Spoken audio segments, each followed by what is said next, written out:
DuPont Company of Wilmington, Delaware, makers of better things for better living through chemistry, presents the Cavalcade of America. Tonight's play, A Time to Grow.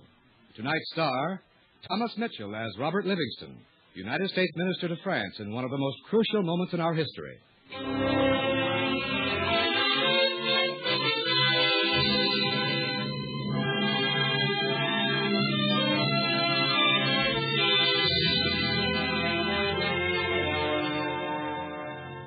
The year 1953 marks the 150th anniversary of the purchase of the Louisiana Territory from France, an event of unmatched significance to our country. Our story tonight, A Time to Grow, is the true but rarely told story of the men and motives that gave America its Empire of the West.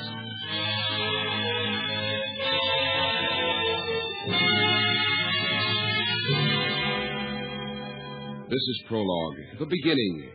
The main actors are not yet on the scene, Livingston, Napoleon, Talleyrand. But the foundation for a drama soon to be played across an ocean 3,000 miles away is being set. A traveler from the Western country visits President Thomas Jefferson in the Executive Mansion. Well, how are things on the Ohio, Mr. McKay? Does the crop look promising? Oh, crops are full and fat, Mr. President. Good. But it's not the wheat and corn that's sprouting so much. No? No, it's trouble that's busting through. Yes, I think I know what you mean.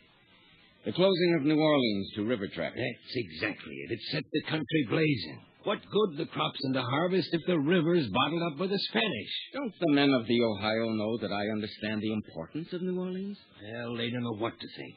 Now, here's Ross, senator from Pennsylvania, a Federalist to boot, getting up there in Congress saying that 50,000 men ought to be called into arms to take New Orleans. Take it by force if necessary. But that would mean war, Mr. McKay. Well, wouldn't turn our backs on that either.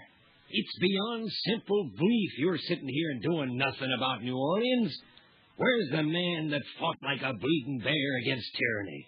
The man who wrote the Declaration that gave us our independence. I can see why you think as you do, Mr. McKay. But taking New Orleans by force would be deliberate aggression, and this I will not countenance.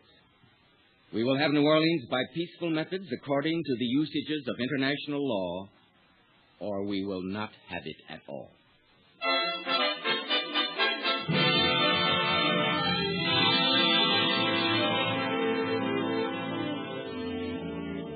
And now the action moves across the Atlantic to Paris, the chamber of Talleyrand, Minister of Foreign Affairs. I am sorry to disturb you, Monsieur Talleyrand. What is it, George? What is it? Monsieur Robert Livingston, the United States Minister, is in the reception room. And what does Monsieur Livingston wish now? The same thing he wished yesterday, and the day before, and the day before that. Well, tell him the same thing you told him yesterday, and the day before, and the day before that. Very well. He same as yesterday, the day before, and the day before that. Monsieur Livingston. Oh, will Monsieur Talleyrand see me? Oh, he asks me to convey his deepest regrets. Uh-huh. He's, at the moment, just leaving to confer with Bonaparte. And as you must understand, the first consul cannot be kept waiting. But I must see him. It's a matter of grave importance. Monsieur... How long will it be before he returns? How can anyone say? An hour, perhaps more, perhaps less. I'll wait. It may be hours. I'll wait. Eh bien, as you like, monsieur, but... Oh, forgive me, monsieur, but Joseph Bonaparte, Napoleon's brother, has just come in. I must see what he desires. Excuse me. Monsieur Bonaparte. When you are finished scraping the floor with your nose, George, be good enough to tell Monsieur Talleyrand that I am here. Of course, monsieur. Directly. Ah, Livingston, my good American friend. Monsieur Bonaparte. How are you, huh? Still trying to see our elusive Minister of Foreign Affairs? Yes, still trying to see him. Well, can I help you? Oh, no, I'll just have to wait. Nonsense. I shall speak to Monsieur Talleyrand on your behalf. What can I do? Tell me. I have prepared a memorandum for the minister. It tells the position of my government in respect to the situation in New Orleans. It gives the reasons why it would be to France's benefit to sell us New Orleans. But here, let me have the memorandum. I shall give it to Talleyrand immediately, sir, I promise. Thank you. Monsieur Talleyrand will see you, sir. Thank you. Monsieur Livingston, be assured that I will bring your memorandum to the Foreign Minister's attention this very moment. Good day. Thank you, sir. Good day. Monsieur Bonaparte, come in. Monsieur Talleyrand, I am pledged to perform an act of courtesy for my dear friend, the American minister, who now languishes outside your door. So? I have promised to bring to your attention a rather long, and I am quite certain a rather dull, memorandum of this New Orleans affair. Here it is. Oh.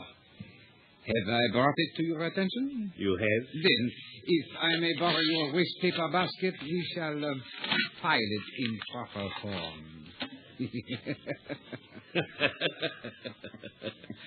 You're an incorrigible rascal. I suppose that's why I like you. You remind me so much of myself.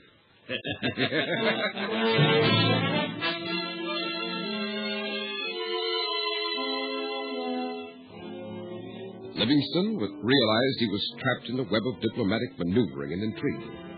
Nonetheless, he haunted Talleyrand's chambers, worked ceaselessly to obtain the goodwill and understanding of Bonaparte's confidants. And then in February 1803, Livingston received word that Jefferson was sending James Monroe to take over negotiations for New Orleans.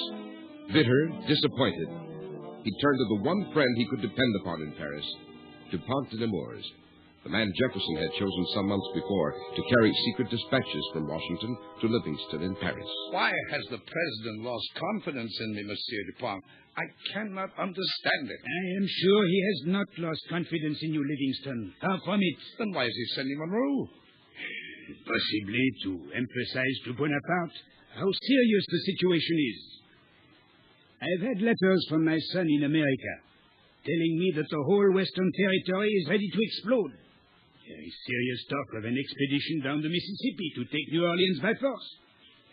From President Jefferson's point of view, this would be tragic. Well, perhaps Monroe possesses some magic formula. Perhaps he can cause locked doors to open and deceitful men to suddenly speak the truth. Monsieur Dupont, you can't imagine the real truth of this matter. I'm dealing with men who consider duplicity a virtue and honesty a matter of course. I know it, Livingston. I know it only too well. But there is one thing you must never forget. Bonaparte, and Bonaparte alone, makes the ultimate decision. The others, Talleyrand included, are nothing more than pimped and polished puppets. Well, at least I have one friend at court. One I can depend upon to get our story directly to Napoleon. And that would be? Joseph Bonaparte. Joseph? Oh, be careful of Joseph Bonaparte, Livingston. I know him well. Oh, cultivate the man if you think it wise. Use him if need be. But never trust him. Where else can I turn? Who else is there? There is one man worthy of your trust. Marbois. The Minister of the Treasury? Remember, he was French chargé d'affaires in the United States in 1784. He married an American woman. He will help us. But Talleyrand is the man with whom we must deal. That is right. But Marbois is still a key figure. Now, I saw him just this morning, and he said one thing to me that I think is of extreme importance. He said that Bonaparte has given up the idea of sending any more armed forces to Louisiana. Oh? Whatever troops the French still have in the West Indies, those that have not been killed by the Haitians or been struck down by yellow fever, will return to France to be available for the war with England. You're sure of this? When Marbois tells me a thing, I believe it. Then this is the time to strike. What is your plan? If Napoleon has made up his mind that he can't defend Louisiana, then he must be seriously considering our offer to purchase New Orleans. What other alternative does he have? The minute he declares war on England, English troops will flood down from Canada and take the place by force. Napoleon is realistic. Why shouldn't he sell what he must lose anyway? But he has made no move to sell. Not yet. It's not an easy decision for him to make. But he's on the brink. All he needs is a push to get him over. I'll provide the push. How? By applying a basic law of physics. every action produces its reaction. Brother Joseph will provide the action, Brother Napoleon, the reaction.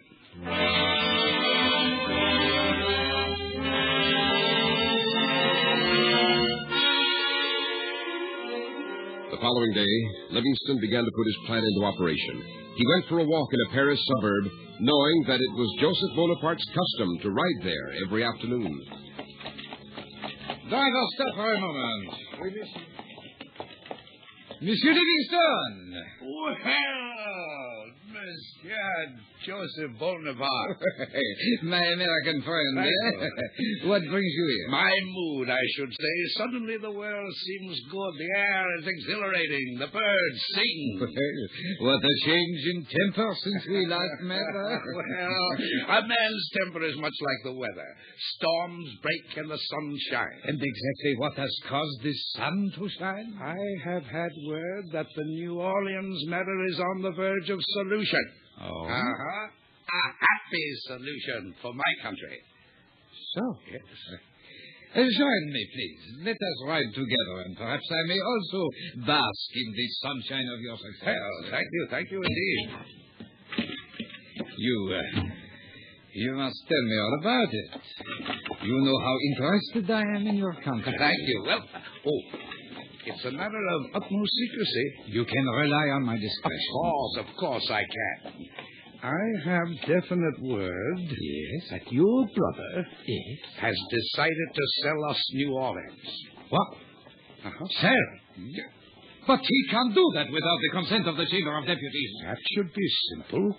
After all, you're the presiding officer of that body. The Chamber will never agree to the transfer of any French property to America. Then Napoleon will make the transfer without the consent of the Chamber. What? Yes, he has a remarkable way of doing things like that. My brother Lucien was responsible for the treaty that brought Louisiana to France from Spain. He will never agree to the transfer either. Oh, no. I hope this matter won't be the cause of a family squabble. It's always unfortunate when brothers quarrel, but I suspect the First Council has already made his decision. Napoleon makes many decisions. Occasionally too many. Yeah. And often too quickly. That may very well be. There's DuPont Denimore. I must see him. You'll excuse me. Driver, will you stop here, please? Oui, monsieur. It's been a pleasant drive. Thank you. Not at all. Driver, quickly, to my brother Lucien's apartment.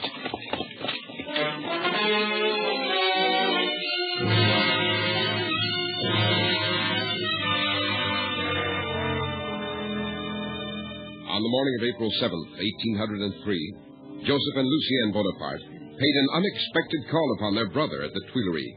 Napoleon was in his bath. Victor? Yes, Monsieur Bonaparte? Tell Bourrienne to cancel the next two appointments. I will spend another quarter hour in my bath. Yes, Monsieur. And now, my two dear brothers, tell me why I am honored by your presence at this early hour. There is talk that you intend to sell New Orleans to the Americans. I never listen to talk. Why do you... Then there is no truth in it. In these matters, I keep my own counsel, and I keep it very well. But the Chamber would never approve the transfer. Chamber! Since when do I go to the Chamber to seek approval for any matter I consider required for the safety of the state? Lucien, do you hear that? I must admit, brother, I share Joseph's apprehension. Will you sell to the Americans? If I sell because I only sell what will be lost. To lose a province like Louisiana by war, that is wholly honorable, but to sell it, that would be a disgrace. Disgrace? You're insolent. I beg your pardon. Victor! I warn you.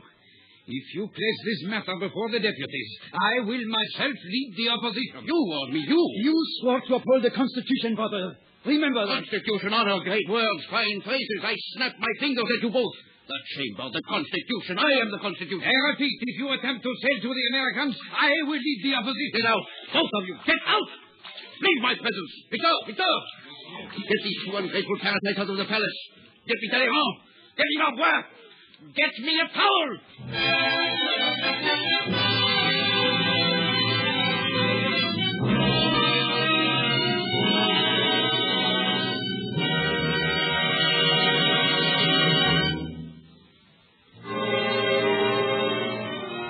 listening to the DuPont Cavalcade of America, starring Thomas Mitchell.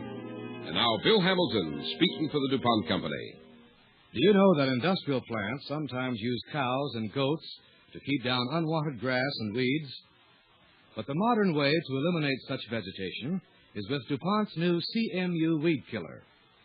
Wherever grass and weeds are a fire hazard, a maintenance problem, or just a plain eyesore, one treatment with CMU can wipe them out and keep them out all season long. CMU is unusually safe to use and handle, and a little goes a long way. As a matter of fact, CMU does such a good job, it shouldn't be used around vegetation you want to keep. Industries that wish to learn more about CMU as an answer to their maintenance problems may write to DuPont Cavalcade, Wilmington, Delaware. We'll be glad to send you an interesting leaflet about CMU, another of the DuPont Company's better things for better living through chemistry.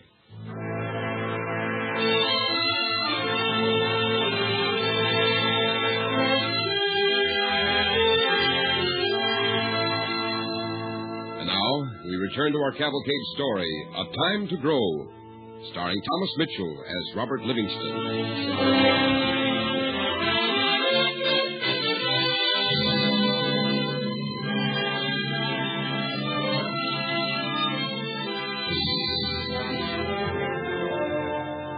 Early April of 1803, and while the Parisians were enjoying the first light touch of spring, behind doors in the palaces and the ministries, all talk was of Bonaparte's furious quarrel with his brothers Joseph and Lucien over the possible sale of New Orleans to America. The American minister, Robert Livingston, was suddenly summoned to the foreign ministry to an audience with Talleyrand. I have a confession to make to you, Monsieur Livingston. A confession?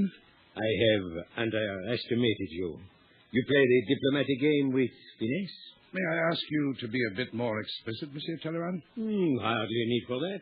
At this moment, Bonaparte would sell Bordeaux to the Algerians if he thought such actions would cause his brothers discomfort. It seems, monsieur, that you have done your work. Then the First Council has decided to sell us New Orleans? Why should he do that? Because he realizes he won't be able to defend it against the British. There's no other alternative. But there is. I fail to see it. Possibly because it looms so large. Oh? Yes. The other alternative is for the United States to purchase the entire territory of Louisiana. The entire territory of Louisiana? All of it. Rivers, plains, mountains, all of it. An interesting suggestion, Monsieur Livingston? Yes. What is the price? Well, I can't say. The matter of price and all further conversation on this matter will be handled by the finance minister, the Marquis de Marbois. Marbois? Yes, Marbois. No doubt you will find him more sympathetic, but I suggest you finish your business quickly, Monsieur Livingston. Why do you say that? Because, and this is one of the few honest statements I can ever be accused of making, while you are trying to buy Louisiana, I shall be doing everything in my power to prevent it.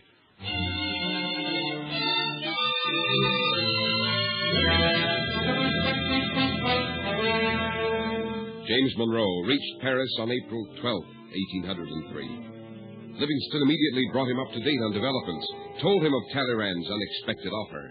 I don't know what to say, Livingston. Perhaps it's just another of Talleyrand's tricks. Well, it might be, but I doubt it. All of it or nothing. That's the story. Perhaps we can negotiate. Negotiate, Monroe? You don't understand. Negotiation is impossible. There's no people, a legislature, no councilors. There's one man. His ministers are mere clerks. Then there's nothing for us to do than prepare dispatches for President Jefferson and get them off by the first packet for America. Yes, Hey, wait a minute. Huh? Look. Where? There. Strolling calmly in our garden. The Marquis de Marbois. Well, let's have that gentleman in. By all means. Monsieur Marbois. Livingston. What a surprise. Livingston. I just happened by, looked in, and saw you were so busily in conversation with my good friend, Monsieur Monroe, that I thought I would just walk a bit in the garden and not disturb you. Oh, well, come in, sir, please. Thank you. Monsieur Monroe. Oh, nice to see you again. How are you, sir? At the moment, rather concerned. Sit down, sir, please. Thank you. I am just now from an audience with Napoleon. He has instructed me to negotiate with you gentlemen on the matter of the purchase of Louisiana by the United States. Yes, I've already been informed of that by telegram. Has Napoleon mentioned the price? 100 million francs. What? 100 million francs? But our instructions in no way permit us to obligate our government to anything near that amount. Listen to me. If you relay, the chance will be lost. But we'll have to get word to Jefferson. There is no time. Every minute that passes gives the opposition further chance to alter Napoleon's mind. They will stop at nothing, believe me. Before I go to the other end of the table, gentlemen, before I become the cold and hard negotiator, let me, as a friend of America, make one last plea. Do this. Do it now. Do it quickly.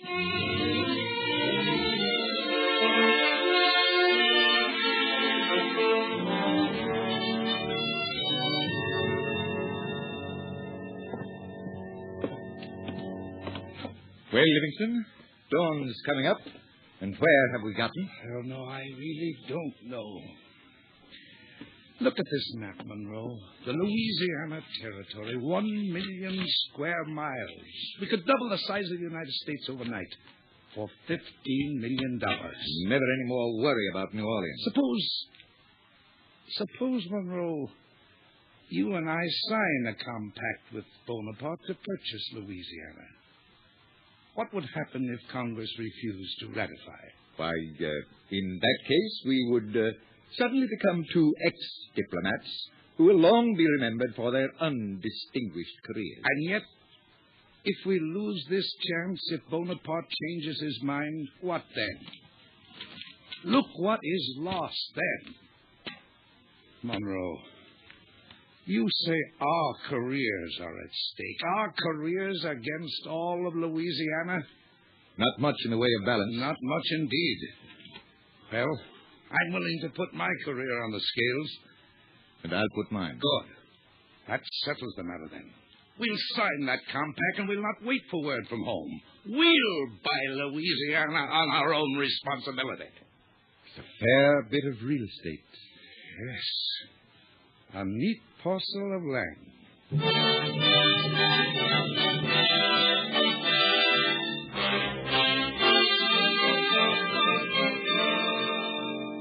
On May 22nd, 1803, Bonaparte declared war on England. And on the same day, he signed the ratification of the compact that brought the Louisiana Territory to the United States. Your Excellency will sign here. Let the Louisianans know that we separate ourselves from them with regret, that we stipulate for everything they can desire, and let them hereafter, happy in their independence, recollect that they have been Frenchmen, and that France, in ceding them, has secured for them advantages which no European power, however paternal, could have afforded. Let them retain love for us, and may our common origin, language, and custom perpetuate that love. Mr. Livingston, Mr. Monroe, for the United States. This treaty has not been dictated by force. It's equally advantageous to both contracting parties. It will change vast solitudes into a flourishing country. Today, the United States takes its place among the powers of the first rank. The instrument we've signed will cause no tears to flow. It will prepare centuries of happiness for innumerable generations. The Mississippi and the Missouri will see them prosper and increase in the midst of equality, under just laws, freed from the errors of superstition, from the scourges of bad government, and truly worthy of the regard and care of Providence.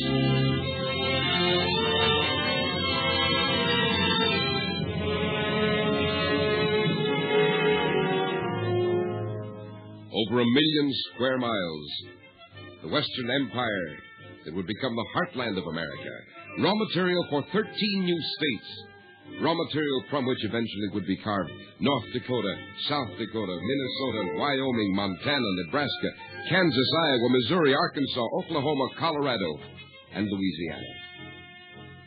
On this, the 150th anniversary of the purchase of this vast territory, we salute again the vision and courage of the men who made it possible: Robert Livingston, James Monroe, Thomas Jefferson, great builders of America's future.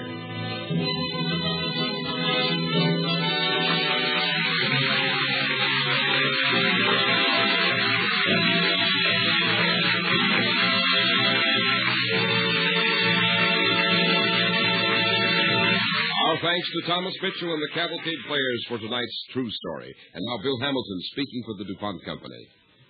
For nearly 18 years, we have closed each Cavalcade broadcast with a little story about chemistry. Some of them still make interesting reading today.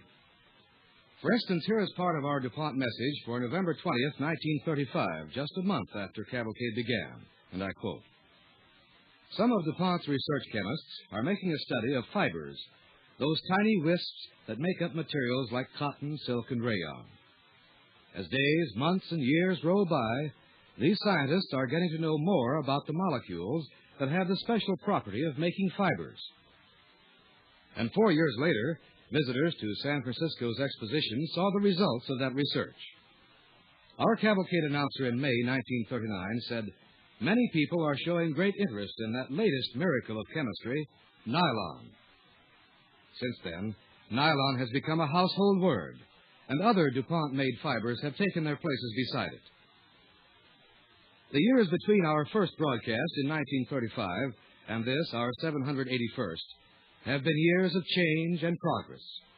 Dozens of new products have been added to DuPont's growing list of better things for better living, each answering some definite need. Research facilities have been greatly expanded, new manufacturing plants built, and with this growth, new job opportunities have been created. At the time of the first Cavalcade broadcast, DuPont had 42,648 employees. Today, there are over 90,000. In the same period, the number of DuPont stockholders has increased from 63,000 to 143,000. And of greatest importance in this growth are you, the men and women across the nation, who have expressed your confidence in DuPont by your purchases of its products. With tonight's performance, Cavalcade comes to an end of its present series on radio. But we can't say goodbye to our Cavalcade friends without saying thanks. Thanks for tuning us in each week and for the thousands of letters you have written us. Cavalcade has won many awards, but the one we value most is the friendship you have given to Cavalcade and to DuPont, makers of better things for better living through chemistry. Tonight's DuPont Cavalcade was written by Irv Tunick. Original music was composed by Arden Cornwell, conducted by Donald Voorhees. The program was directed by John Zoller. With our star Thomas Mitchell, you heard Ian Martin as Joseph, Louis Van Rooten as Napoleon, Daniel Occo as Talleyrand, and Guy Sorel as DuPont. Others were Ed Jerome, Robert Dryden, Chester Stratton, Gene Leonard, Joseph Bell, Scott Tennyson, and George Petrie. And this is Cy Harris, reminding you that the DuPont Company is now bringing you Cavalcade of America on television. Watch Cavalcade Wednesday nights over most of the NBC stations. Check your newspaper for local listings. The DuPont Cavalcade of America came to you from the Belasco Theater in New York City and is sponsored by the DuPont Company of Wilmington, Delaware, makers of better things for better living through chemistry.